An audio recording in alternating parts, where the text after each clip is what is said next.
Une pauvre fille est montée dans la voiture d'un inconnu, pensant que c'était son taxi, sans imaginer que cet homme était un PDG millionnaire. La pluie tombait sans relâche sur les trottoirs pavés de Paris, dessinant des ruisseaux précipités entre les talons pressés et les pneus éclaboussants. Élodie Martin courait, le manteau serré contre elle, ses cheveux bruns collés à son visage trempé. Elle regarda sa montre, l'angoisse la prenant à la gorge. Il était déjà 8h45 du matin. L'entretien dans l'école publique du 12e arrondissement débutait à 9h précises. Elle n'avait plus qu'un seul espoir pour stabiliser sa vie, sa dernière chance. Ses chaussures glissèrent sur les pavés alors qu'elle tournait le coin de la rue de Reuilly. Là, stationnée à quelques mètres, une berline noire attendait. Elle ne prit pas le temps de vérifier la plaque ni de demander confirmation. Elle ouvrit la portière arrière et s'engouffra à l'intérieur, essuyant rapidement ses lunettes, embuées. « Désolé, je suis en retard, s'il vous plaît, rue Léon Fro, c'est très urgent », dit-elle entre deux souffles, l'eau ruisselant encore sur ses joues. Le conducteur, un homme aux traits marqués, portait une chemise blanche, impeccablement repassée, un manteau sombre et une montre hors de prix à son poignet. Il tourna légèrement la tête, surpris. « Mademoiselle, je crois que, je vous en supplie, coupez par la rue de Charenton. Il y a toujours des embouteillages par nation à cette heure. J'ai une entrevue capitale. J'ai besoin de ce poste, Elle parlait vite, presque trop pour que les mots aient le temps d'exister. Il fronça les sourcils, jeta un regard dans le rétroviseur, puis observa sa silhouette tremblante, ses mains serrées sur son sac usé. Un soupir discret franchit ses lèvres. Très bien, il démarra sans un mot de plus. Le silence s'installa, épais, presque gênant. Seuls les balais d'essuie-glace rythmèrent la tension dans l'habitacle. Élodie prit enfin le temps de respirer. Son regard glissa sur les détails intérieurs de la voiture. Cuir noir impeccable, intérieur boisé, odeur légère de cèdre et de vanille. Ce n'était pas un taxi. Ce n'était même pas une voiture quelconque. Elle se mordit la lèvre. Peut-être que le chauffeur particulier avait été engagé par une autre personne et qu'elle venait d'interrompre quelque chose d'important. Peut-être qu'il la prendrait pour folle. Mais il n'avait pas protesté davantage. Elle décida de ne rien dire, priant pour que le trajet s'écoule sans incident. Arrivée devant l'école, elle sortit précipitamment un billet de 20 € de sa poche et le tendit vers lui. « Gardez la monnaie et merci infiniment. » Il tourna à peine la tête, refusant d'un geste calme la somme. « Ce n'est pas nécessaire. » Élodie fronça les sourcils, confuse, mais n'eut pas le temps de questionner.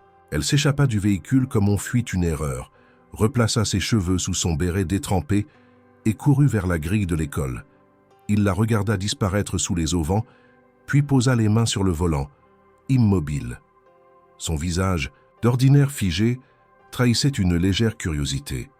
Il se pencha légèrement pour voir par la vitre embuée le nom de l'établissement, comme pour en retenir quelque chose, et pour la première fois depuis des mois, Gabriel Moreau sourit, un sourire mince, presque imperceptible, mais sincère. Le grondement discret du moteur s'était à peine estompé qu'Élodie disparaissait déjà derrière les lourdes portes de l'école, laissant derrière elle une traînée d'eau et de confusion. Gabriel resta un long moment immobile dans sa berline, observant les gouttes de pluie glisser sur le pare-brise, comme si elles formaient des mots qu'il ne comprenait pas.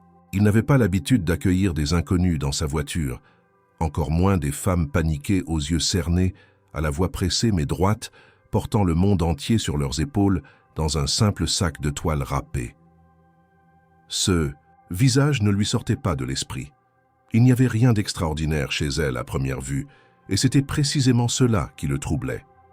Elle n'avait rien tenté pour plaire, ni à lui ni au monde, et pourtant elle avait éveillé quelque chose de lointain en lui, comme une phrase lue dans un vieux roman et qu'on n'a jamais vraiment oublié. Il redémarra la voiture d'un geste lent, presque machinal, et retourna à son quotidien de rendez-vous froid, de décisions stratégiques et de silence confortable. 2 jours passèrent.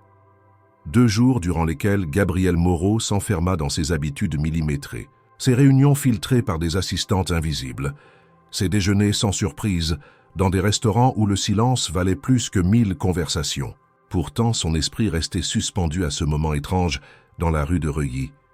Il n'avait pas su son nom, elle ne savait pas le sien. Il ne s'était échangé aucune information réelle, rien que ce fragment volé d'un matin pluvieux. Et ce souvenir, aussi éphémère soit-il, refusait de se dissoudre. Le dimanche matin, comme à son habitude, Gabriel sortit sans escorte, vêtu d'un jean brut, d'un pull gris sans marque apparente et d'une vieille veste en cuir qu'il gardait depuis l'université. Il aimait se perdre dans le quartier de Bastille, là où les marchés de producteurs transformaient les rues en labyrinthe de couleurs et de parfums. Là, personne ne le reconnaissait. Là, il était un homme parmi d'autres. Il longeait les Paciditis, étals de pommes et de fromages artisanaux quand il la vit. De dos d'abord, courbé légèrement sur une caisse de clémentine. Son manteau usé, le même que celui de l'autre matin, battait doucement dans le vent. Elle comparait les prix avec une concentration presque comique, comptant ses pièces dans la paume de sa main, hésitant entre deux fruits. Gabriel s'arrêta, à quelques mètres, soudain incertain. Il aurait pu repartir. Il aurait pu l'observer de loin et continuer sa vie. Mais quelque chose en lui refusa cette fuite. Il s'approcha. « Vous avez trouvé un taxi, cette fois ?» Elle sursauta légèrement en relevant la tête. Ses yeux s'élargirent un instant, trahissant la surprise. Puis un sourire, hésitant, presque moqueur, étira ses lèvres. « Vous, le faux chauffeur. Je crois que c'est vous qui êtes monté dans ma voiture si mes souvenirs sont bons. » Elle rit. Un rire bref, mais sincère. Il le sentit comme un dégel inattendu dans une pièce trop froide. Il regarda les fruits dans ses mains. Besoin d'aide pour choisir une clémentine. Sauf si vous êtes aussi expert en agrumes qu'en conduite, répondit-elle. Il inclina la tête, feignant une réflexion profonde. Je pourrais surprendre. Ils marchèrent à quelques pas ensemble. Elle tenait un sac de tissu contre elle, visiblement rempli de courses modestes, du pain, du lait, quelques légumes. Gabriel l'écoutait parler du quartier, de la hausse des prix, de son amour pour les marchés de rue. À aucun moment elle ne demanda qui il était. Elle ne parla ni d'argent, ni de voitures de luxe, ni même de cette matinée étrange. Elle semblait simplement contente de bavarder avec un inconnu devenu familier. Ce fut lui qui posa la question. « Vous travaillez dans l'école de la rue Léon Fro, non ?» Elle hocha la tête. « Un poste temporaire, rien de garanti, mais c'est mieux que rien. Vous enseignez quoi ? Littérature, les classiques. Victor Hugo, Balzac, Maupassant, mais surtout Hugo. Il a cette façon de regarder le monde, comme s'il portait toute la misère des hommes dans ses phrases. » Il la regarda, attentif, touché par la sincérité dans sa voix. Ce n'était pas juste une enseignante. C'était une femme dont l'âme s'enracinait dans les livres, une femme qui lisait pour survivre, qui croyait encore que les mots pouvaient réparer les fractures invisibles. « Et vous faites quoi dans la vie ?» demanda-t-elle finalement. Il détourna les yeux un instant, le sourire en coin. « Rien d'aussi noble, je dirige une entreprise, informatique. »« Oh, et ça vous laisse le temps de vous promener sur les marchés ?»« Rarement. Mais aujourd'hui, j'en avais besoin. » Un silence s'installa de nouveau, mais ce n'était plus le même silence que celui de la voiture. Celui-ci était doux, presque complice. Elle regarda sa montre et s'excusa, expliquant qu'elle avait encore 2 copies à corriger et un loyer à repousser. « Je peux vous accompagner jusqu'au métro ?» proposa-t-il. Elle accepta. Ils marchèrent lentement, parlant de tout sauf d'eux-mêmes. Arrivée devant l'entrée de la station, elle le remercia pour la conversation, lui souhaita une bonne journée et disparut dans la bouche du métro. Gabriel resta là un moment. Cette fois encore, elle était partie sans lui dire son nom. Mais il savait déjà qu'il la reverrait. Parce que pour la première fois depuis très longtemps, il ressentait quelque chose d'authentique. Le ciel était clair ce matin-là, lavé des nuages lourds qui avaient dominé Paris toute la semaine. Une lumière pâle mais sincère glissait entre les toits et venait caresser les étals du marché de la rue d'Aligre. L'air sentait le café fraîchement moulu, le fromage affiné et l'herbe coupée. Élodie aimait ces samedis matins, ces quelques heures où elle pouvait se perdre dans l'agitation populaire, loin des regards inquisiteurs des collègues et des murs humides de son petit studio. Les marchés étaient pour elle un théâtre vivant, chaque marchand un personnage, chaque client un fragment d'histoire. Elle avançait lentement entre les stands, tenant son portefeuille serré dans une main et un filet vide dans l'autre. Chaque pièce comptait, chaque centime avait son rôle. Elle cherchait les paniers de fin de marché, les promotions silencieuses sur les fruits un peu trop mûrs, mais encore bons. C'était un art de survie appris après des mois d'incertitude, d'emplois précaires, de lettres de refus. La veille, elle avait dîné d'un bol de soupe et de 2 tartines sèches. Mais ce matin, elle se permettrait quelques pommes et, si les prix étaient cléments, peut-être un morceau de fromage. Alors qu'elle s'approchait d'un stand de fruits, penchée pour examiner des poires en fin de vie, un mouvement sur sa gauche attira son attention. Une silhouette familière, un visage qu'elle ne parvenait pas à replacer tout de suite, puis une secousse dans la mémoire, le chauffeur, ou plutôt le non-chauffeur, l'homme à la voiture noire, l'homme au regard calme, qui l'avait conduite sans poser de questions. Son cœur fit un bond étrange, ni agréable ni douloureux, juste inattendu. Il était là, un panier en osier à la main, vêtu d'un jean brut et d'un pull bleu marine banal. Rien ne trahissait l'homme de luxe qu'elle avait imaginé, ce jour-là dans l'habitacle de cuir. Il semblait presque trop normal, et pourtant il dégageait toujours cette tranquillité rare, cette présence solide qui tranchait avec la foule pressée du marché. Lorsqu'il leva les yeux et la vit, il esquissa un sourire. Il ne parut ni surpris ni gêné, comme s'il s'attendait à cette rencontre. Ils s'approchèrent l'un de l'autre en silence, les odeurs de pommes et de pain chaud dansant autour d'eux. Aucun des deux ne sembla vouloir nommer ce moment. « Vous venez souvent ici ?» demanda-t-elle, brisant l'attente. « Quand j'ai besoin de calme, oui, et vous ?»« Chaque semaine.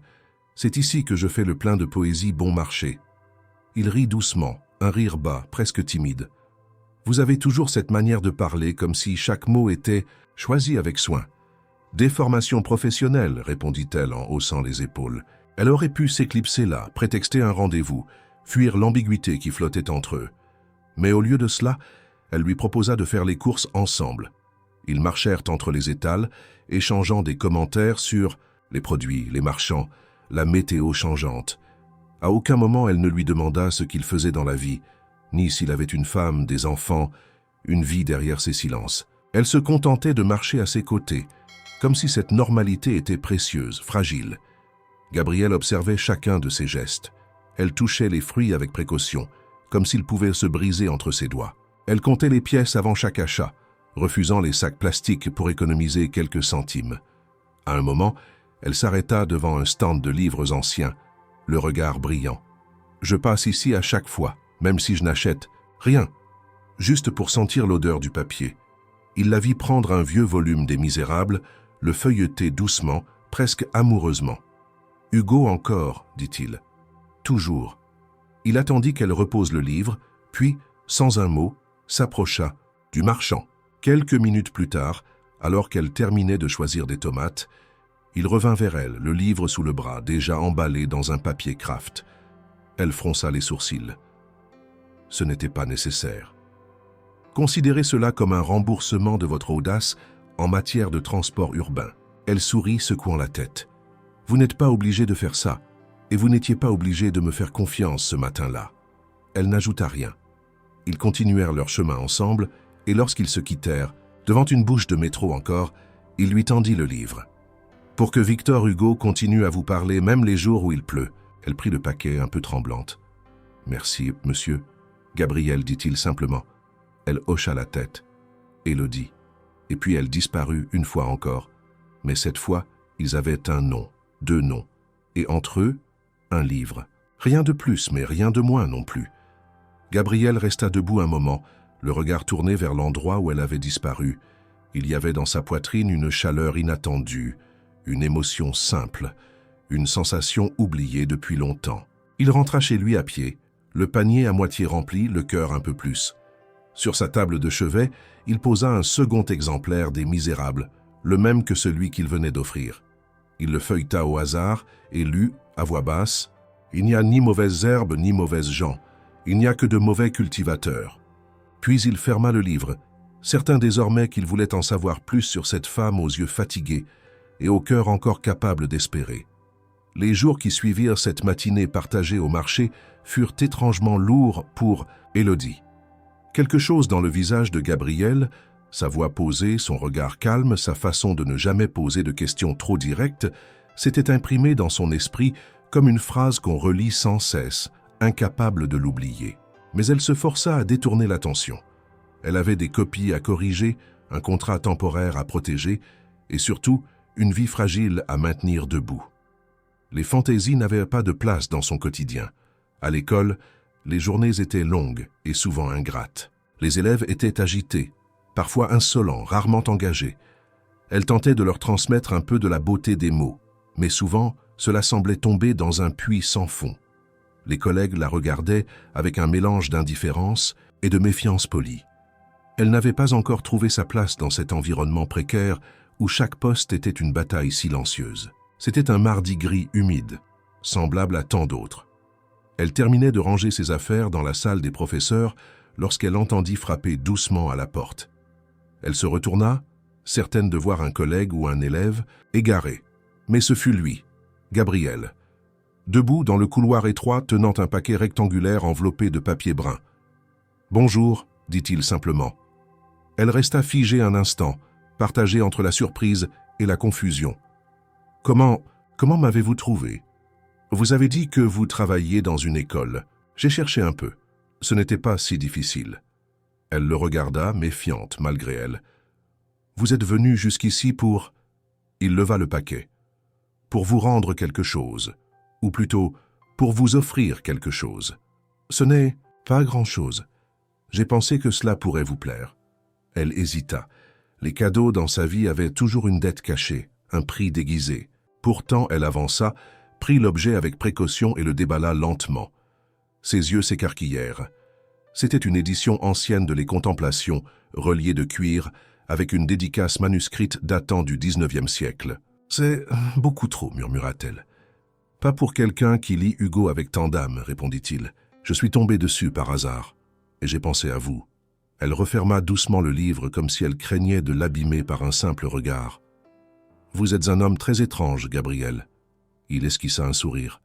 « Vous m'avez prise pour un chauffeur.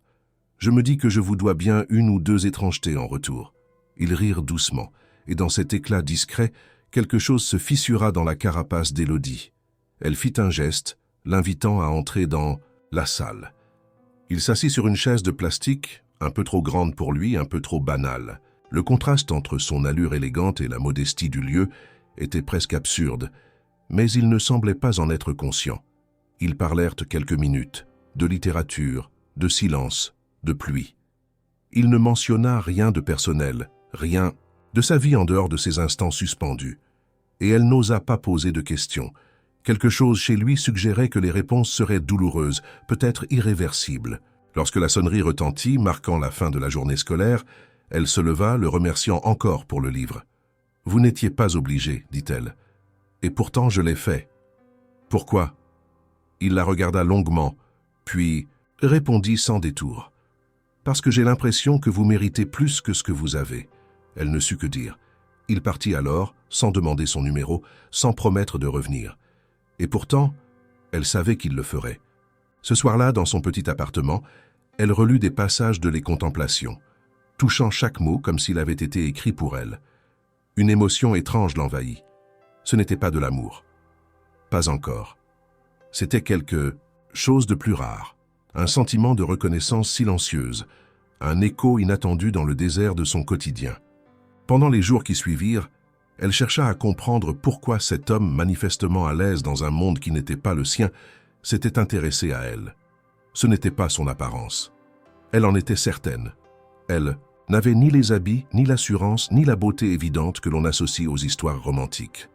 Et pourtant, il était revenu, avec un livre, avec un geste désintéressé. Gabriel, quant à lui, rentra chez lui plus tard que d'habitude ce jour-là. Il monta directement à son bureau, évitant les appels manqués, les dossiers empilés sur son bureau, les rendez-vous déplacés. Il s'assit dans son fauteuil et resta longtemps immobile. Il pensait à ses mains, à sa voix, à cette façon qu'elle avait de prononcer chaque nom d'auteur, comme s'il s'agissait d'un ami disparu. Il pensait à ce qu'il avait ressenti en la voyant ouvrir le paquet. Et surtout, il pensait à ce qu'il n'arrivait plus à ressentir depuis des années. Il ouvrit un tiroir, en sortit un vieux carnet qu'il n'avait pas touché depuis longtemps et y écrivit une seule phrase. « Elle voit le monde avec les yeux de quelqu'un qui a trop pleuré pour se permettre de mentir. » Puis, il referma, le carnet, le cœur agité. L'après-midi était tiède pour un mois d'octobre. Le ciel au-dessus de Paris s'étendait sans menace, éclaboussé d'un bleu pâle, et les rues semblaient plus lentes qu'à l'accoutumée. Élodie, fatiguée mais tranquille, déambulait dans les allées d'un kiosque à journaux près de la place d'Aligre, cherchant un magazine littéraire bon marché à emporter pour son trajet en métro. Elle en feuilleta plusieurs, glissant ses doigts sur les couvertures, perdue dans ses pensées. Depuis quelques jours, Gabrielle ne lui avait pas donné de nouvelles, et malgré elle, une part d'elle attendait un signe, un prétexte, une nouvelle coïncidence. Son regard glissa sur une couverture brillante au bas de l'étal. Le titre accrocha immédiatement ses yeux, les 100 personnalités les plus influentes de la tech en France. Par curiosité, elle se pencha, retourna le magazine et le feuilleta jusqu'aux pages centrales. Une double page lui coupa le souffle. Là, en photo pleine page, vêtue d'un costume sombre et sobre, regard fixe tourné vers l'objectif, se tenait Gabrielle Moreau. Le nom ne la frappa pas immédiatement. C'était le visage. Le même qu'elle avait vu à travers la vitre de la voiture, puis entre les étals du marché, puis dans le couloir de son école. Sous la photo, une légende. Gabrielle Moreau, PDG de Netronix, l'empire discret de la donnée intelligente. Elle resta figée, incapable de tourner la page. Les mots dans l'article flottaient devant ses yeux. Stratégie, fortune estimée à plusieurs centaines de millions d'euros, philanthropie secrète, homme insaisissable. Tout devenait irréel. Les conversations légères, la simplicité des gestes, le silence contenu de cet homme prenaient maintenant une autre teinte. Elle sentit une chaleur désagréable lui monter aux joues, mêlée de colère, de trahison et d'une pointe de honte. Avait-elle été naïve, au point de ne pas voir ce qu'il était? Pourquoi ne lui avait-il rien dit? Le magazine retomba sur l'étal. Elle s'éloigna d'un pas rapide, cherchant de l'air, de l'espace. Le trottoir semblait plus étroit, les passants plus pressés. Elle monta dans le métro sans but précis, traversa plusieurs stations avant de s'arrêter au hasard. Il fallait qu'elle comprenne, qu'elle mette des mots sur ce malaise grandissant. Le lendemain, elle le vit attendre devant l'école, comme si rien n'avait changé. Il tenait un livre sous le bras, un sourire discret au coin des lèvres. Elle s'avança vers lui d'un pas rapide, les mains glacées malgré le soleil. « Je t'ai vu dans un magazine. » Il haussa à peine les sourcils, sans surprise. « Je m'en doutais que ça arriverait un jour. Tu es PDG d'une des plus grosses entreprises de technologie de France, » murmura-t-elle incrédule. « Et tu t'es présenté devant moi comme si tu étais n'importe qui. » Il la regarda longuement, cherchant les bons mots. « Je ne me suis pas caché. Je n'ai simplement pas mentionné cela. Ce n'est pas rien, Gabrielle. Ce n'est pas un détail anodin. Je ne voulais pas que ça change ce que tu voyais en moi. » Elle serra les poings. « Ce que je voyais? Tu crois que je ne vois pas la différence entre un homme qui me prête un livre et un homme dont la signature fait bouger la bourse ?» Il ne répondit pas tout de suite. Le silence s'étira, douloureux. « Je suis désolé si tu te sens trompé, mais je ne voulais pas qu'on commence cette chose, ce lien sur une base faussée par le pouvoir ou l'argent. Avec toi, j'ai pu être quelqu'un d'autre, juste un homme, pas une entreprise ambulante. Et tu pensais que je ne devinerais jamais que j'étais trop pauvre pour lire les journaux? Ce n'est pas ça, c'est exactement ça, répliqua-t-elle, la voix tremblante. Il voulut poser une main sur son bras, mais elle recula. Tu m'as fait croire à une simplicité qui n'existait pas. Tu t'es caché derrière une gentillesse qui n'était pas gratuite. Tu as choisi de me séduire en contrôlant ce que je pouvais savoir de toi. Je ne voulais pas te séduire, je voulais te connaître. Eh bien, moi, je ne te connais pas. Je ne sais même plus si je le veux. » Elle tourna les talons, le laissant seul devant la grille de l'école. Il resta là, le livre toujours à la main, le regard perdu. Les jours suivants furent lourds pour elle. Elle ne dormait plus que par bribes. À chaque fois qu'elle fermait les yeux, elle revoyait son visage, calme, impénétrable, comme s'il portait en lui une tempête qu'il refusait de montrer. Et malgré la colère, une question la hantait. Pourquoi n'avait-il rien dit? Quel genre de solitude vivait un homme si puissant pour qu'il préfère être vu comme un inconnu? Gabrielle, de son côté, s'enferma dans ses habitudes. Les réunions reprirent, les voyages express, les chiffres et les bilans. Mais il n'arrivait plus à entendre, il n'arrivait plus à penser. Chaque silence lui rappelait celui d'Élodie. Chaque regard fuyant dans les couloirs de l'entreprise lui rappelait ses yeux remplis d'incrédulité. Il relut le carnet dans lequel il avait noté cette phrase étrange. Puis il en ajouta une autre. « Ce que j'ai voulu cacher n'était pas mon nom, mais ce qu'il représente pour moi. » Et il referma le carnet. La semaine s'étirait comme une corde tendue, chaque jour ajoutant une tension silencieuse, au fil qui unissait encore, bien que faiblement, Élodie et Gabriel. Depuis leur confrontation devant l'école, elle l'évitait avec soin.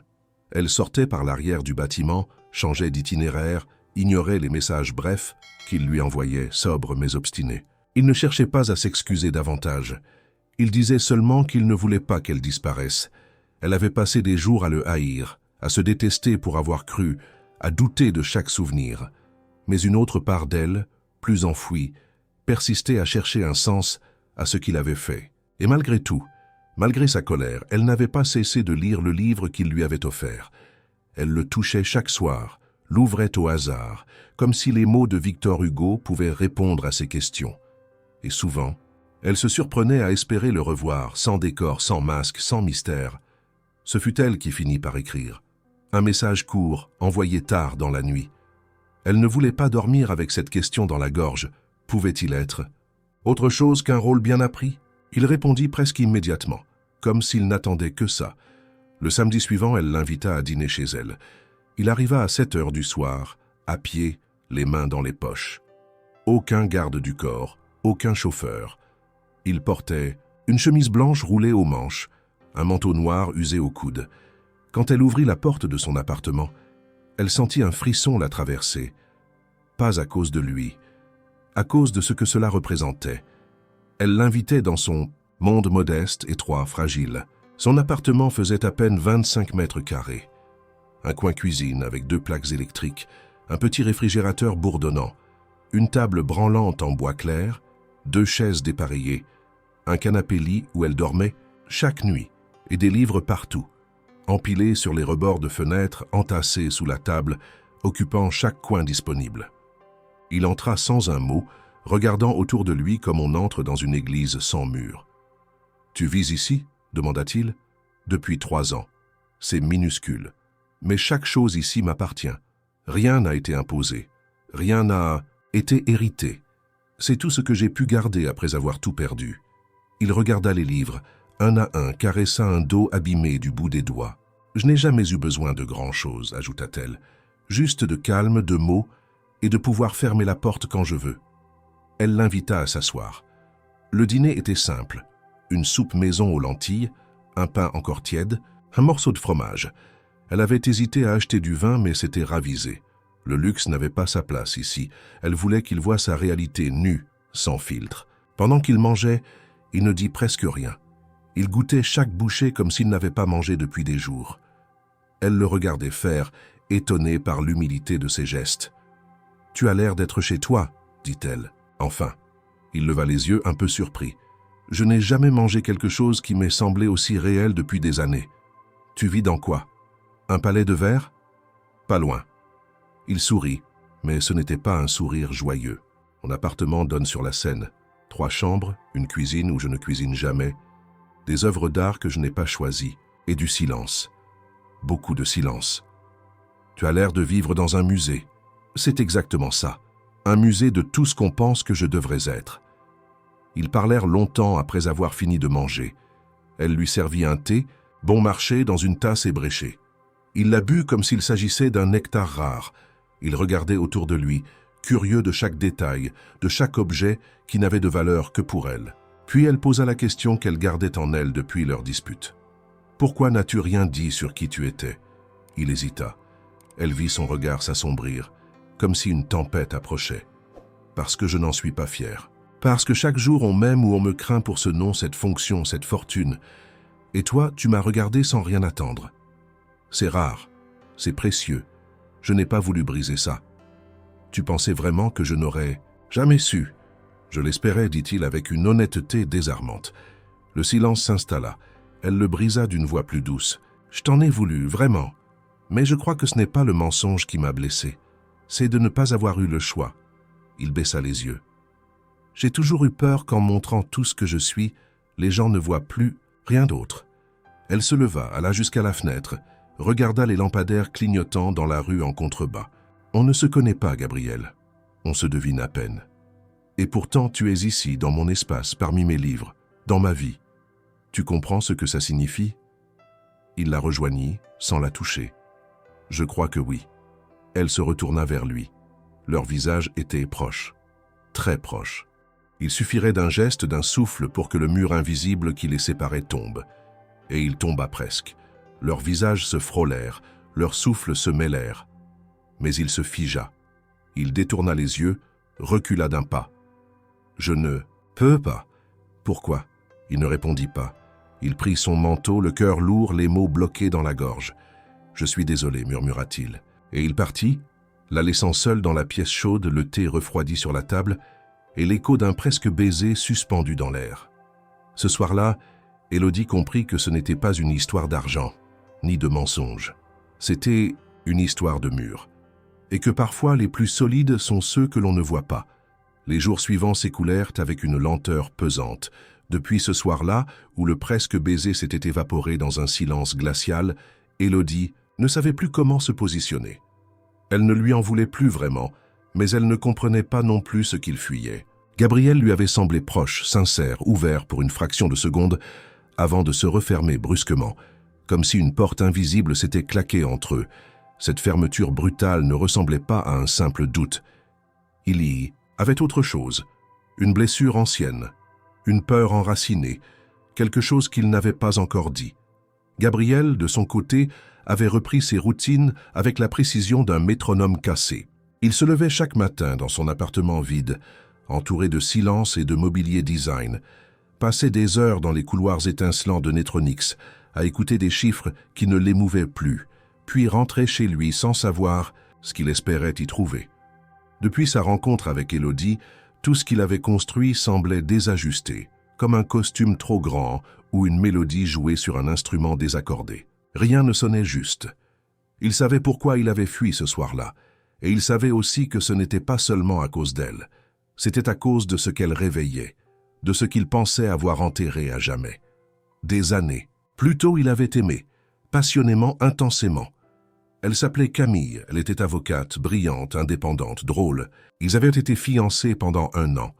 Il pensait que tout était solide, jusqu'au jour où il avait découvert la trahison. Pas un simple écart, pas une faute de passage, mais une liaison de plusieurs mois, menée dans son dos avec un associé de confiance. Ce n'était pas seulement la perte d'une femme, mais celle d'une image entière du monde. Confiance, loyauté, stabilité. Tout s'était effondré. Depuis, Gabriel avait construit sa vie comme une forteresse. Haute, froide, imprenable. Chaque relation avait été superficielle, chaque sourire mesuré, chaque geste protégé, jusqu'à Élodie. Elle, avec ses livres cornés, ses phrases pleines d'images, son appartement trop petit mais vibrant, avait réussi à fissurer ses murs.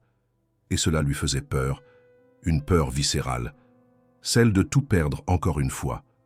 Pas matériellement, ça il pouvait le reconstruire, mais émotionnellement il ne savait pas s'il survivrait à une nouvelle chute. Pendant ce temps, à l'école, la rumeur avait commencé à enfler. Les collègues avaient remarqué l'homme en costume qui venait parfois la chercher. On chuchotait dans les couloirs, on murmurait derrière son dos. Élodie entendait les moqueries déguisées, les commentaires à peine voilés. Une enseignante, Clara, lui glissa un jour à la pause café. « Tu sais, certains pensent que tu as trouvé un moyen stratégique de prolonger ton contrat. » Élodie sentit la honte l'envahir, une colère froide monter. Elle répondit sans hausser la voix. « Il n'y a rien de stratégique dans ma vie, juste beaucoup de fatigue et quelques livres pour tenir debout. » Mais les paroles restaient, et la gêne s'installait. Elle ne voulait pas être réduite à un cliché, à une étiquette plaquée par des regards étroits. Elle avait toujours refusé de se plier au jeu de pouvoir, et voilà qu'on la suspectait d'en jouer un. Le samedi suivant, elle se rendit, comme à son habitude, dans la petite librairie de la rue de Charenton. Elle avait besoin d'un refuge, d'un endroit où les mots auraient encore du sens. En parcourant les rayons, elle sentit une présence. Elle leva les yeux. Gabriel était là, debout près de l'étagère des classiques français. Il ne dit rien tout de suite. Il tenait un livre dans les mains, le regard fixé sur elle comme s'il craignait qu'elle disparaisse. « Je ne savais pas que tu venais ici, dit-elle. Je ne savais pas non plus, jusqu'à ce que j'ai envie d'y venir. » Elle haussa un sourcil, méfiante mais curieuse. « Pourquoi aujourd'hui ?»« Parce que je voulais te parler, et je ne savais pas où aller qui ne semble pas déplacé. Elle posa le livre qu'elle tenait et croisa les bras. « Très bien, parle. » Il inspira profondément. « J'ai été fiancé, il y a longtemps. Elle m'a trahi, avec quelqu'un que je considérais comme un frère. Depuis, j'ai fermé les portes. J'ai arrêté de croire. Et puis tu es arrivé avec ta pluie, tes silences, tes livres, et j'ai eu peur. » Élodie resta silencieuse. Il continuait. « Ce soir-là, chez toi, j'étais prêt à tout laisser tomber. Mais une voix en moi a crié. Elle m'a dit, « Tu vas encore te brûler. Tu vas encore être trahi. Sauve-toi. » Alors je suis parti, pas à cause de toi, à cause de moi. Elle le regardait, les yeux pleins de questions qu'elle ne posait pas. Et maintenant? Maintenant je sais que fuir ne me sauvera pas, que rester silencieux ne me protège plus, et que si je perds ce que j'ai commencé à construire avec toi, alors tout ce que j'ai bâti avant n'aura servi à rien. Elle voulut répondre, mais rien ne vint. Ce n'était pas le moment pour des déclarations, ce n'était pas le moment pour des solutions, mais c'était un pas, un vrai pas. Elle prit le livre de ses mains, lut le titre, « La douleur de Marguerite Duras » et sourit doucement. « Tu as bon goût. »« J'essaie d'apprendre, » répondit-il. Et ils restèrent là, dans l'étroitesse d'un couloir entre deux étagères, le monde autour s'effaçant doucement. Rien n'était résolu, rien n'était certain, mais quelque chose venait de naître à nouveau, fragile comme une page à peine tournée. Les jours suivants furent teintés d'une ambiguïté douloureuse. Ni Gabriel ni Élodie ne trouvèrent le courage de redéfinir ce qu'ils étaient devenus l'un pour l'autre. Ils n'étaient pas ensemble, mais ils n'étaient plus étrangers non plus. Ils partageaient quelque chose d'indéfinissable, un fil tendu entre la confiance et le doute, entre le désir et la peur. Chaque rencontre était un terrain fragile, chaque regard une promesse muette. Pourtant, sous cette apparente accalmie, un déséquilibre persistait, invisible mais croissant. Un jeudi soir, après une journée particulièrement difficile à l'école, Élodie reçut un message bref de Gabriel. Il lui proposait de la retrouver dans un petit café du 11e arrondissement, à 2 pas de l'endroit où ils s'étaient croisés pour la première fois. Elle hésita. L'usure de la semaine pesait sur ses épaules, mais une part d'elle désirait ardemment le voir, entendre sa voix, sentir qu'il existait encore quelque chose de solide entre eux. Elle accepta. Le café était modeste, à la décoration, vieillotte mais chaleureuse. Lorsqu'elle entra, elle le vit assis près de la fenêtre, une tasse de thé fumant devant lui. Il se leva dès qu'il la vit, lui tira la chaise avec une galanterie qui n'avait jamais semblé forcée. Ils échangèrent des banalités, des mots légers, presque gênés, comme deux adolescents apprivoisant un premier rendez-vous. Mais, derrière les sourires prudents, une tension affleurait. Après quelques silences prolongés, Gabriel prit une inspiration, comme s'il se préparait à traverser une rivière glacée. « Élodie, j'ai besoin de te dire quelque chose », dit-il doucement. Elle hocha la tête, attentive, le cœur serré. « Je sens que je suis en train de m'attacher à toi, plus que je ne l'aurais imaginé. Et c'est justement ce qui me fait peur. » Elle le regarda, le souffle suspendu. Il poursuivit. « J'ai cette vie, cette responsabilité, cette image publique que je n'ai jamais su concilier avec quelque chose de vrai. Et avec toi, tout est vrai. C'est ça le problème. Tu n'es pas un masque que je peux porter ou enlever. Tu es réel. Et je ne sais pas si je suis capable de gérer cela. » Elle fronça les sourcils, comprenant à demi-mot. « Tu es en train de dire que tu ne veux pas continuer ? Je suis en train de dire que je ne sais pas comment continuer et que je préfère m'arrêter avant de te faire du mal. » Le coup fut plus dur qu'elle ne l'avait anticipé. Elle recula légèrement, comme si les mots l'avaient frappée physiquement. « Tu préfères me rejeter maintenant, plutôt que d'affronter ce que tu ressens. Ce que je ressens me dépasse, et j'ai trop peur de le gâcher, de tout détruire. » Elle se leva lentement en silence.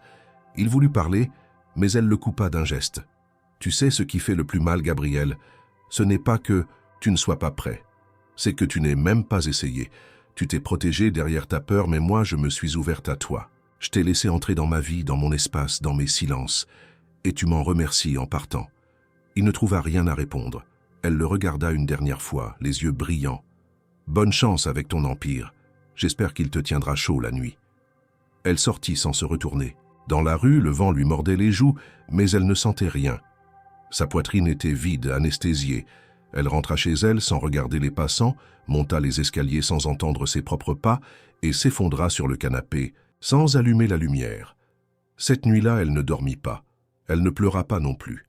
Elle resta simplement là, immobile, à écouter le silence de son petit appartement, un silence qui semblait plus cruel que d'habitude.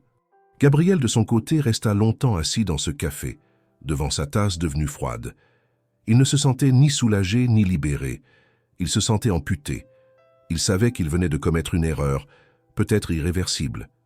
Mais une partie de lui croyait encore que c'était la bonne chose à faire, que c'était trop tôt, trop intense, trop risqué.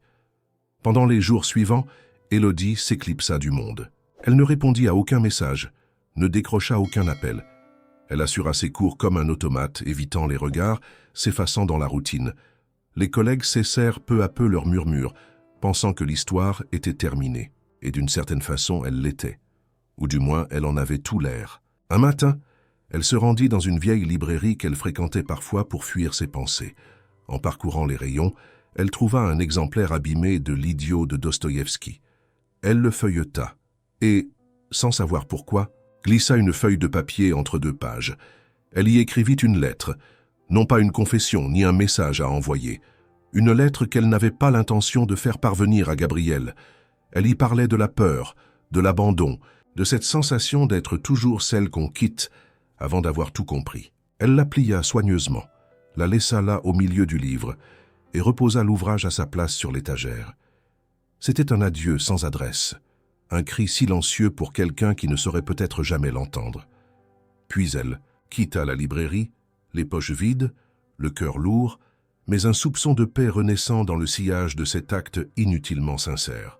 Dans un coin de Paris, pendant ce temps, un homme regardait la pluie tomber derrière les vitres opaques d'une salle de réunion. Et sans le savoir, il venait de perdre ce qu'il ne savait pas encore vouloir sauver.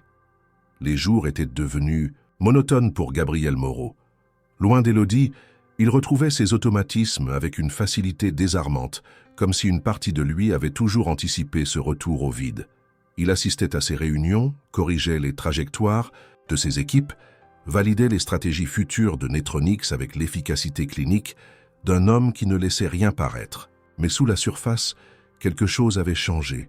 Un goût amer s'était logé dans sa gorge, un vide sourd dans sa poitrine qu'aucune réussite n'adoucissait.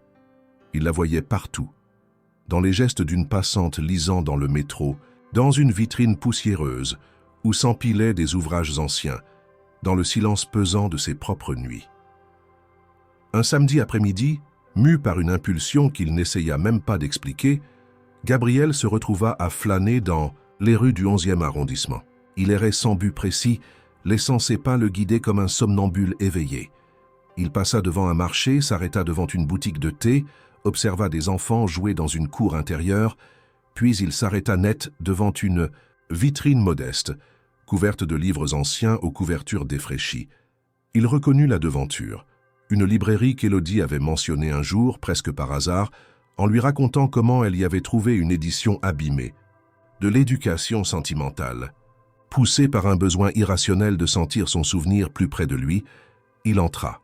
La librairie était silencieuse, plongée dans cette atmosphère feutrée qui n'appartient qu'aux lieux oubliés du tumulte. L'odeur du papier vieilli, de la poussière et du bois ciré enveloppait les lieux comme une étreinte discrète. Il parcourut les rayons lentement, touchant du bout des doigts les tranches usées, lisant quelques titres familiers. Son regard fut attiré par une édition de l'Idiot, posée légèrement de travers comme si quelqu'un l'avait feuilleté récemment et oublié de le replacer correctement. Il prit le livre. Le poids dans sa main, la texture du papier, tout lui rappelait quelque chose qu'il ne parvenait pas à nommer. Il l'ouvrit, au hasard. Une feuille de papier s'en échappa, glissa lentement au sol. Il la ramassa, intrigué. Ce n'était pas une note de libraire, ni une facture oubliée. C'était une lettre, pliée soigneusement, sans enveloppe. Quelque chose en lui sut immédiatement. Il reconnut l'écriture avant même de lire le contenu. Élodie. Il hésita un instant comme si lire ces mots sans autorisation constituait une violation. Mais il ne pouvait pas reculer. Ses doigts tremblaient en dépliant la feuille. Je n'ai pas laissé cette lettre pour être lue. Pas vraiment. Mais il y a des choses qu'on ne peut plus garder en soi, sans qu'elles finissent par nous ronger. Alors, je les écris ici, au hasard, entre les pages d'un livre que personne n'ouvrira, peut-être jamais. J'ai toujours eu peur de ne pas suffire, de ne pas être assez, trop discrète, trop fatiguée, trop entière. J'ai appris à vivre avec cette peur, à la dissimuler derrière des mots choisis, des sourires polis et des silences pleins de sens. Mais avec toi, j'ai voulu croire, pas en un conte de fées, en une possibilité. Et cette possibilité s'est effondrée non pas à cause de ce que tu es, mais à cause de ce que tu refuses d'être. Tu as laissé la peur parler à ta place. Et moi, je suis resté avec ce vide, cette colère muette qu'on ressent quand on comprend qu'on n'a jamais eu le choix. Je ne sais pas si tu liras ces lignes un jour, et peut-être que c'est mieux ainsi. Peut-être que certaines vérités ne sont faites que pour être écrites, pas entendues. Mais si jamais tu tombes sur cette lettre, sache une chose. Je ne t'en veux pas de ne pas m'avoir aimé. Je t'en veux d'avoir eu peur de m'aimer. Il resta figé, incapable de respirer. Les mots d'Élodie le transperçaient avec une vérité si brute qu'il en sentait presque la douleur physique. Ce n'était pas une plainte. Ce n'était pas une tentative de culpabilisation. C'était une vérité nue, offerte sans défense, un miroir tendu à ses propres faiblesses. Il relut la lettre plusieurs fois, chaque mot s'imprimant dans sa mémoire avec la précision d'une lame fine. Puis il la replia soigneusement et la glissa dans la poche intérieure de son manteau, là où il gardait habituellement les objets. De valeur, montre, clé, stylo rare. C'était peut-être le texte le plus précieux qu'il ait jamais eu entre les mains. Il quitta la librairie en silence, l'esprit en feu. Cette lettre changeait tout. Elle révélait ce qu'il avait refusé d'admettre. Qu'Élodie avait toujours été prête à essayer, même quand lui reculait. Qu'elle avait vu au-delà de son nom, de sa fortune, de ses peurs, et qu'elle lui avait tendu la main avec une honnêteté que lui n'avait pas su rendre. Il avait fui ce qu'il ne comprenait pas. Il avait confondu fragilité et faiblesse, et dans cette confusion, il avait détruit quelque chose de rare. Sur le chemin du retour, il ne prit pas son téléphone. Il ne chercha pas à l'appeler. Il savait que ce n'était pas le moment. Il savait qu'un simple message ne suffirait pas. Ce qu'il devait faire, il devait le faire en personne, avec ses mains, avec ses mots, avec tout ce qu'il avait fui jusque-là. Ce soir-là, dans son appartement froid, il prit une décision qu'il n'avait jamais osé prendre en 10 ans de carrière. Il appela son assistant, annula les réunions de la semaine, programma un départ en province. Il savait où elle était. Il avait appris par un ancien collègue qu'elle avait demandé à être transférée dans une école de campagne, quelque part au sud de la Bourgogne, loin de Paris, loin de tout ce qui rappelait ce qu'ils avaient failli devenir. Et il allait y aller, non pas pour la convaincre, mais pour lui montrer que cette fois il était prêt à marcher vers elle sans armure, sans masque, prêt à entendre ses silences, prêt à lui rendre ce qu'elle avait toujours porté seule, l'effort d'y croire. Le départ eut lieu à l'aube, sans annonce, sans bruit. Gabriel se leva avant que le ciel ne s'éclaircisse, traversa son appartement encore plongé dans l'ombre et prépara un sac de voyage modeste. Pas de costume, pas de dossier, pas de montre luxueuse ni de téléphone de fonction. Juste quelques vêtements simples, un carnet de notes, un stylo et cette lettre d'Élodie repliée soigneusement et glissée dans la poche intérieure de son manteau. Ce matin-là, il n'était plus le PDG d'un empire technologique. Il était un homme qui avait tout à prouver à celle qui l'avait blessé. Il prit un taxi jusqu'à la gare de Lyon, traversa les couloirs bondés sans prêter attention aux regards, aux panneaux lumineux, aux annonces répétitives. Il acheta un billet pour une destination qu'il n'avait jamais imaginé rejoindre autrement qu'en rêve. Une petite ville, au cœur de la Bourgogne, à quelques heures de Paris, connue uniquement pour ses vignes, ses vieilles maisons de pierre et son école primaire aux effectifs réduits. Le train s'ébranla lentement, quittant la capitale avec la même solennité qu'un adieu. Gabriel resta silencieux, observant le paysage changer au fil des kilomètres. Les immeubles haussmanniens cédèrent la place aux entrepôts, puis aux champs d'automne, aux collines dorées, aux villages endormis. Chaque virage de la voie ferrée semblait le mener un peu plus loin de tout ce qu'il avait été. Il relut la lettre plusieurs fois, comme si chaque relecture pouvait effacer une part de sa lâcheté passée. Élodie, elle, s'était installée dans cette bourgade quelques semaines plus tôt, à la suite d'un échange administratif précipité. Loin de Paris, elle avait trouvé un semblant de paix. L'école était modeste. Les élèves attentifs, les collègues chaleureux, bien que curieux de cette nouvelle professeure venue de la capitale. Elle logeait dans un petit appartement au-dessus d'une boulangerie, avec une vue sur les vignes. Les nuits étaient des plus noires, plus silencieuses, mais moins oppressantes. Elle croyait avoir fait le bon choix. Fuir n'était pas noble, mais parfois nécessaire. Pourtant, dans les replis de son cœur, Gabriel n'avait jamais cessé d'exister. Elle tentait de ne pas penser à lui, mais chaque silence profond, chaque ciel étoilé, chaque page lue au crépuscule le ramenait à sa mémoire. Elle revoyait ses gestes retenus, sa manière de parler comme s'il pesait chaque mot, et surtout, ce moment suspendu dans son appartement, où tout aurait pu basculer. Elle ne s'attendait plus à rien. Pas à une lettre, pas à des excuses, encore moins à une visite. Elle avait accepté qu'il appartenait à un autre monde. Un monde dans lequel on ne revient pas. Gabriel arriva à la petite gare en début d'après-midi. Il descendit du train avec la sensation étrange d'avoir franchi un seuil invisible. La ville semblait figée dans le temps. Il n'y avait pas de taxi, pas de bus. Il marcha. Il traversa une place pavée, longea des maisons aux volets bleus, salua des inconnus qui le dévisageaient poliment.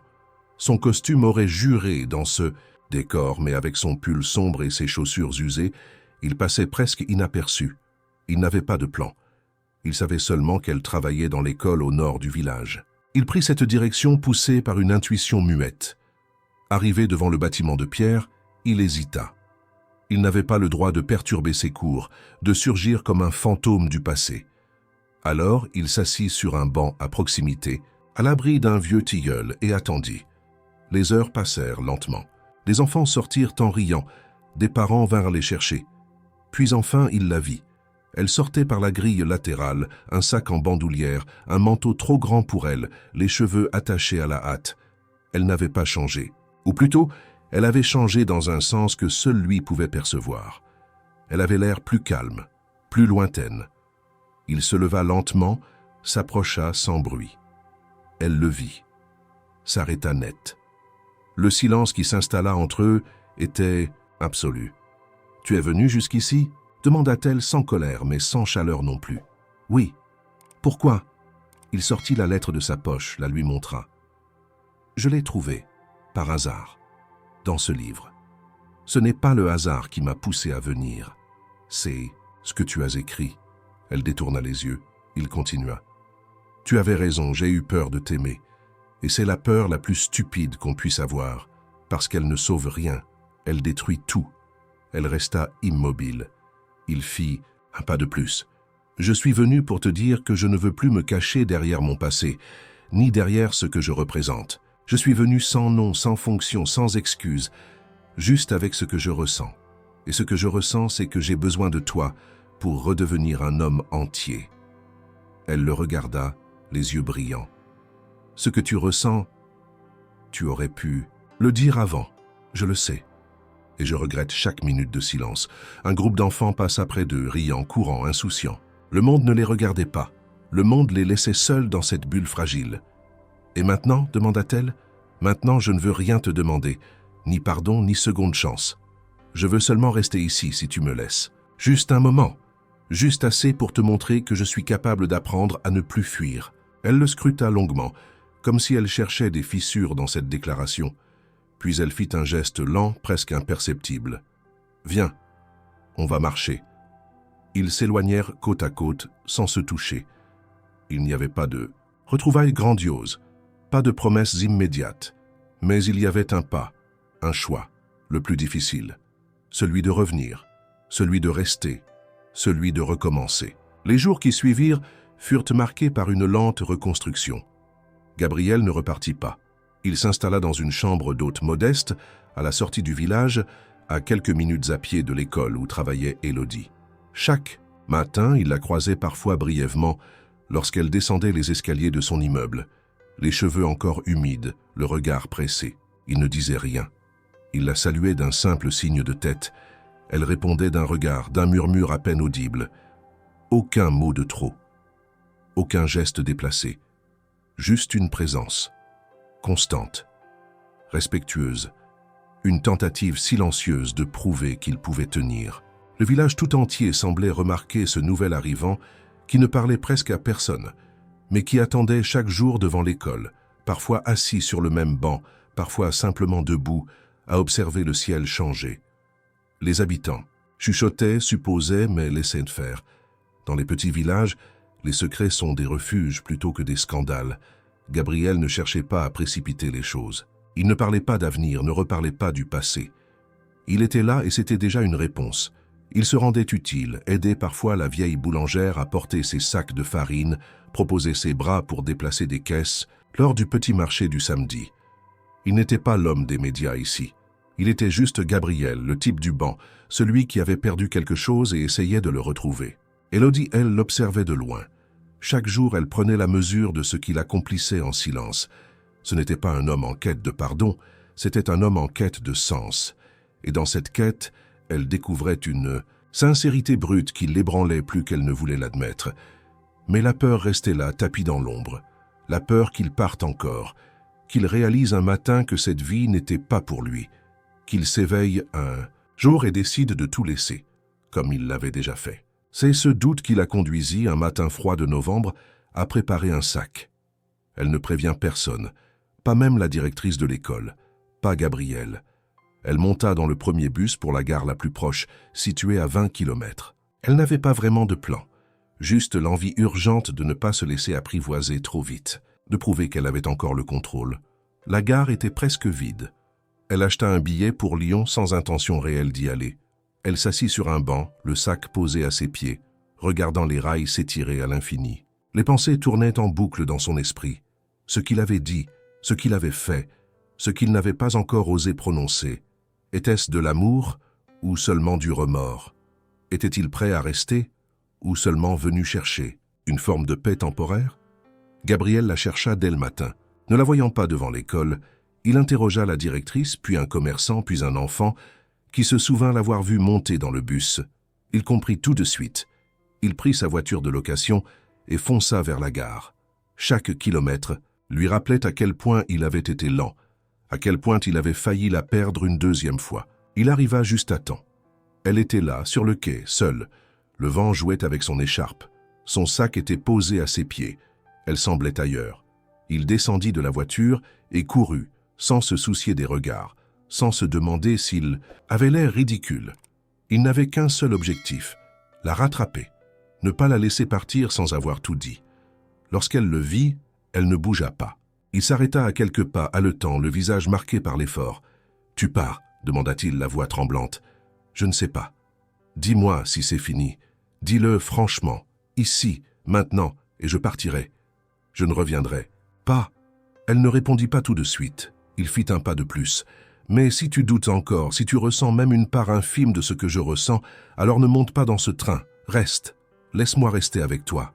Pas pour réparer, pour recommencer. » Elle le regarda longuement, puis baissa les yeux.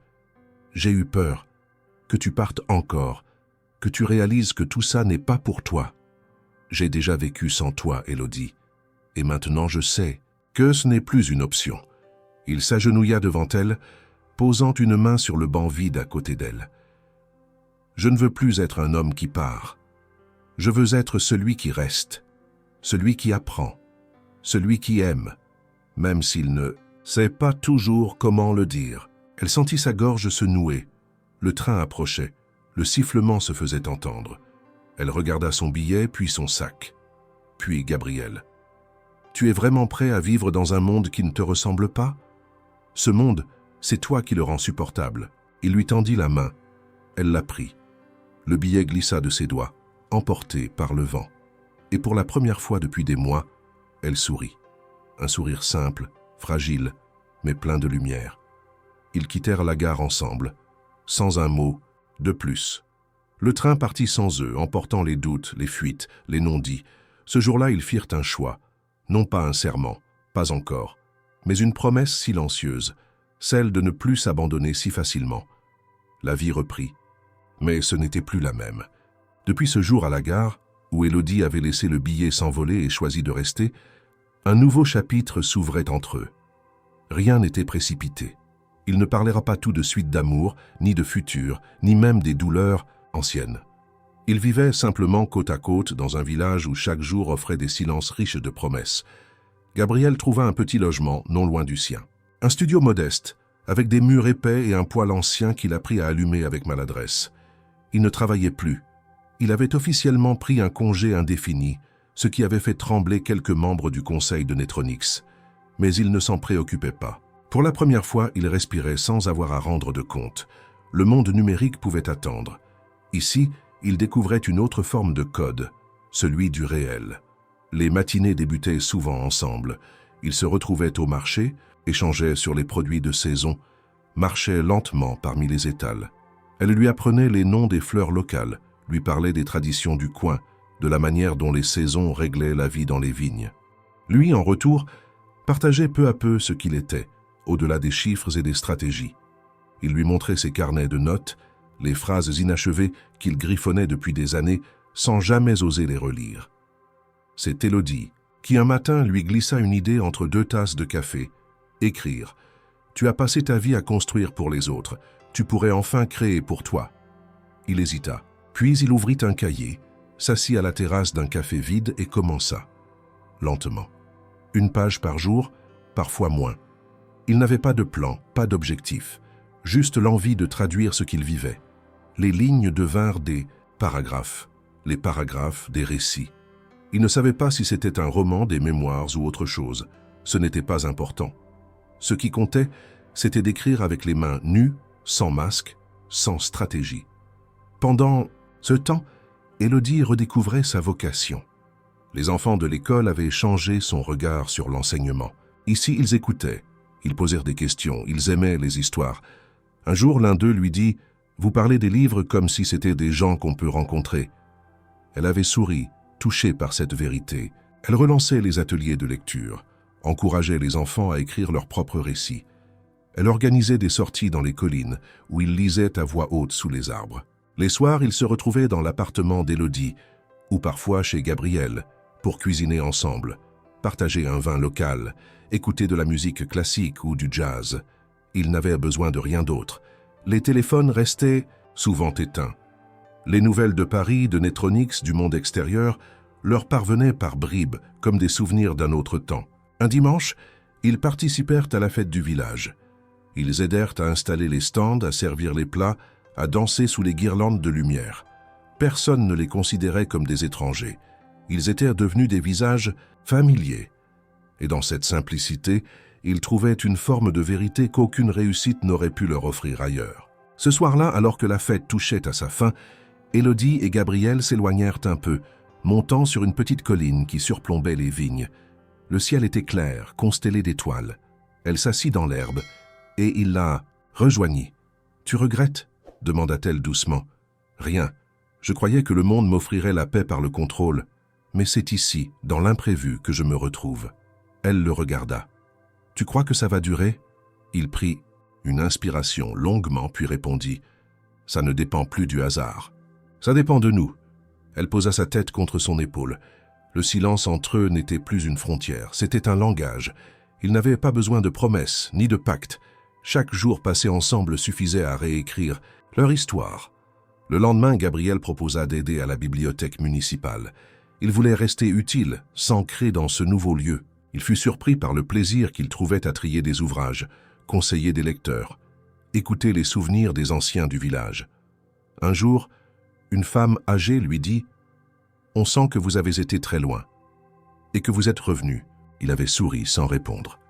Il comprenait maintenant que la richesse ne résidait pas dans les chiffres accumulés, mais dans la présence réelle, dans l'attention offerte à ceux qui nous entourent.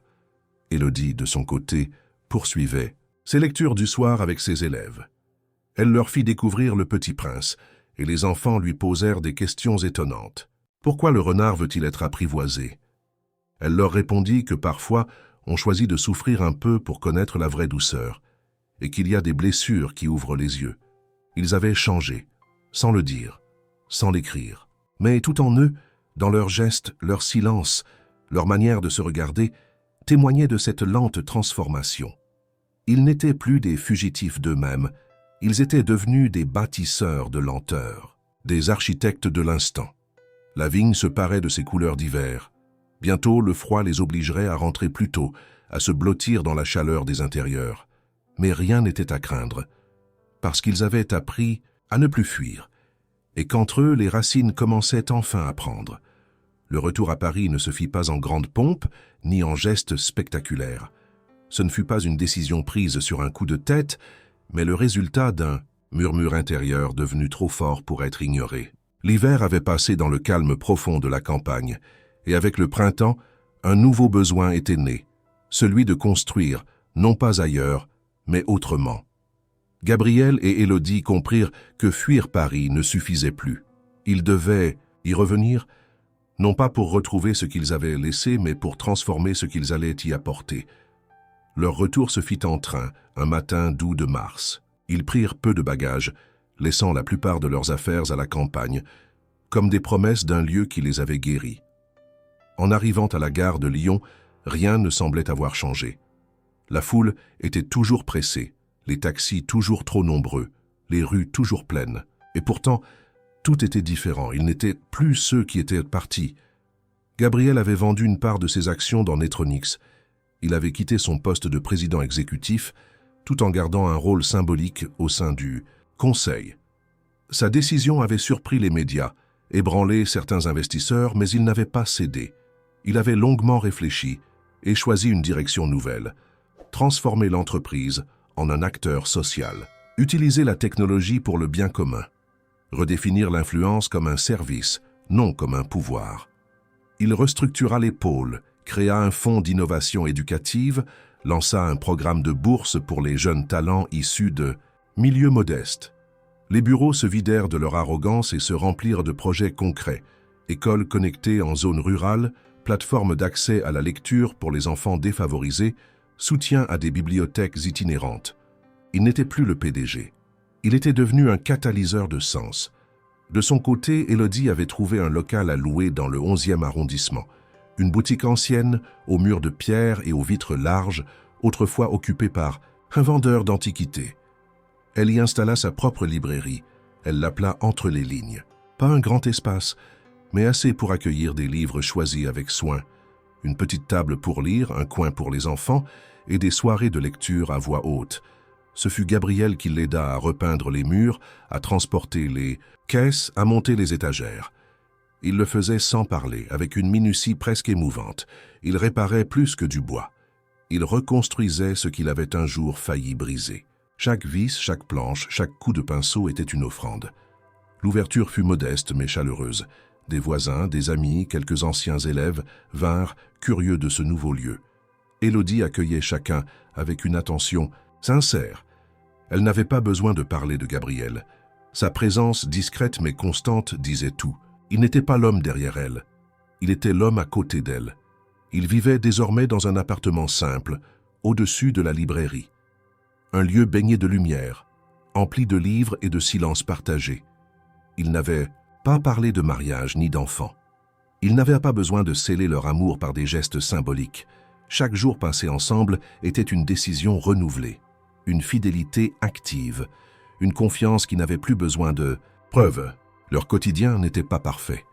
Il y avait des tensions, des désaccords, des jours de doute, mais il y avait aussi la certitude que rien ne serait jamais abandonné sans lutte. Ils avaient appris à parler, à s'écouter, à se taire, sans fuir. Leur amour n'était pas fait d'élan, mais de constance, un amour enraciné. Gabriel écrivit finalement son livre, un roman, inspiré librement de sa propre trajectoire. Il y parlait d'un homme perdu dans ses certitudes, sauvé par une femme qui croyait encore que les mots pouvaient guérir. Il le publia sous un pseudonyme. Le livre eut un succès modeste, mais il reçut des lettres de lecteurs bouleversés. Cela suffisait. Élodie, de son côté, organisa un cycle de lecture autour de la réparation. Des auteurs oubliés, des voix marginales, des histoires de renaissance. Elle n'était pas devenue célèbre, elle n'avait pas besoin de lettres. Sa librairie était vivante, elle rassemblait, elle nourrissait. Un soir d'été, ils s'assirent sur le toit de leur immeuble, regardant les toits de Paris s'embraser sous le coucher du soleil. Gabriel tenait un verre de vin, Élodie un carnet de notes. Ils ne parlèrent pas. Le silence suffisait. Elle posa sa tête contre son épaule. « Tu te souviens de la pluie ce matin-là » demanda-t-elle. « Je m'en souviens chaque jour. Si je n'étais pas monté dans ta voiture, tu serais entré dans ma vie d'une autre manière. Tu étais destiné à me percuter. » Elle sourit. Il ferma les yeux. Il n'avait plus peur. Ils étaient revenus au point de départ, mais tout avait changé. Ils n'étaient pas plus l'homme fuyant et la femme effacée. Ils étaient devenus eux-mêmes, l'un par l'autre. Et dans la ville immense, bruyante, parfois cruelle, ils avaient retrouvé un abri. Pas dans les murs, pas dans les livres, mais dans les gestes simples, les mots vrais, les regards silencieux, une vie nouvelle. Pas parfaite, pas facile, mais enfin vraie.